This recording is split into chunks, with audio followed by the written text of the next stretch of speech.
It's a soccer game. I'm supposed to win. And you say, well, yeah, you're supposed to win, but it doesn't matter whether you win or lose. It matters how you play the game. You know that that's right, but you don't know how to explain it to your kid. You say, well, you want to be a good sport.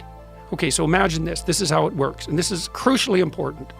So, first of all, life is not a game. Even a game is not a game. Because a game is, most of the time, a game is the beginning of a series of games. So let's say that you're on a soccer team. Well, there's winning the game, but the game isn't the issue. The game is the whole series of games. So maybe the game is winning the championship. And winning the championship and winning a game are not the same thing. And the reason for that is, well, maybe if you want to win a game, the best thing to do is to let your star player make all the moves. But if you want to win a championship, maybe the best thing is for your star player to do everything he or she possibly can to develop all the other team members. That's a different strategy. And the reason it's different is because it iterates across time. Okay, so I'll tell you a quick story. So when my kid was playing hockey, when he was about 12 or so, he was in the championship game, just at a local arena, and it was really fun to watch. The teams were pretty equal, which is something that you want, so that everybody can expand their skills while they're playing. And it was like 5 seconds to the end of the game, and the other team made a breakaway and came down, and the guy came down the ice and scored. It was a beautiful goal, and it was 4-3, and that was the end of it, right? And on my kid's team, there was the kid who was the star, and he was a pretty good hockey player. He came off the ice, and he was very annoyed about what had happened. He smashed his stick on the cement and was complaining about the refereeing and acting as if he'd been robbed. And his father came up, and instead of saying, "Get your act together, kid, that's no way to display yourself after a loss," he said, "Oh yeah, man, you were robbed, that the referees didn't ref right, and you played the best and you should have won." And I thought, you absolute son of a bitch. You're ruining your son. And then the question is why? Because his son was the star and was trying to win. Why was he ruining his son? Well, you're trying to train your son not to win the game. You're trying to train your son to win the championship. And so that's a series of games. But then life isn't the championship. Life is a whole bunch of championships. It's a whole sequence of them. And so what you're actually trying to train your son to do is to be a contender in the entire series. And the way you do that is by helping him develop his character. And the character is actually the strategy that would enable him to win the largest number of games across the largest possible span of time. And one way you do that if you're a kid is like, well, what do you want to do with your kid? You don't want to teach him to win. You want to teach him to play well with others. And that's to be reciprocal. So that means to try to win, but also to pay attention to developing the other people around him, and not to put winning the game above everything at all times. So then he's fun to play with.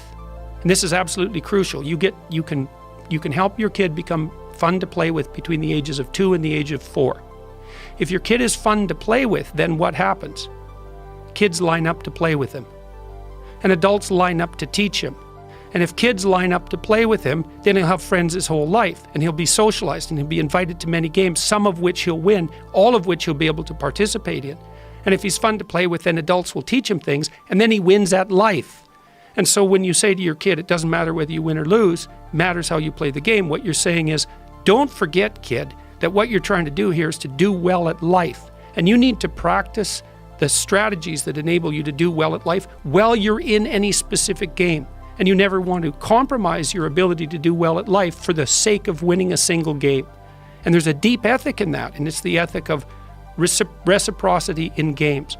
Part of the reason that we're so obsessed with sports is because we like to see that dramatized, like the person we really admire as an athlete isn't only the person who wins. We don't like the narcissistic winners. They're winners, and that's a plus. But if they're narcissistic, they're not good team players, they're only out for themselves, then we think, well, you're a winner in the narrow sense, but your character is suspect. You're no role model, even though you're a winner. And it's because we're looking for something deeper. We're looking for the manifestation of character that allows you to win across the set of possible games. And that's a real thing. That's a real ethic. It's a fundamental ethic. I think what you're pointing out that's very important is we're searching for the person who's got it all nailed. Someone who tries their hardest but is also honest enough about the circumstances to not cry foul when it's gone the other person's way. Yeah, well, that's part of resilience. It's right. Like, look, you're not going to win it. You're not going to score on every shot. Right. Doesn't mean you shouldn't take the shots. Doesn't mean you shouldn't try to hit the goal. But part of being able to continue to take shots is to have the strength of character to tolerate the fact that in that instance you weren't on top. It's more trivial in games than it is in fights. And it's also, the response is much more negative to from the fans if you lose a fight and complain about it. It's ruthless because they understand that you've made a huge character error.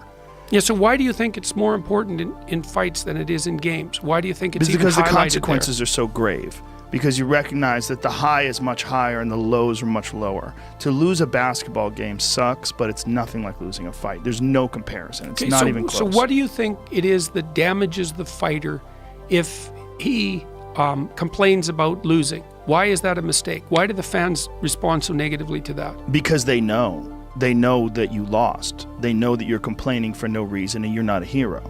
They want you to be better than them.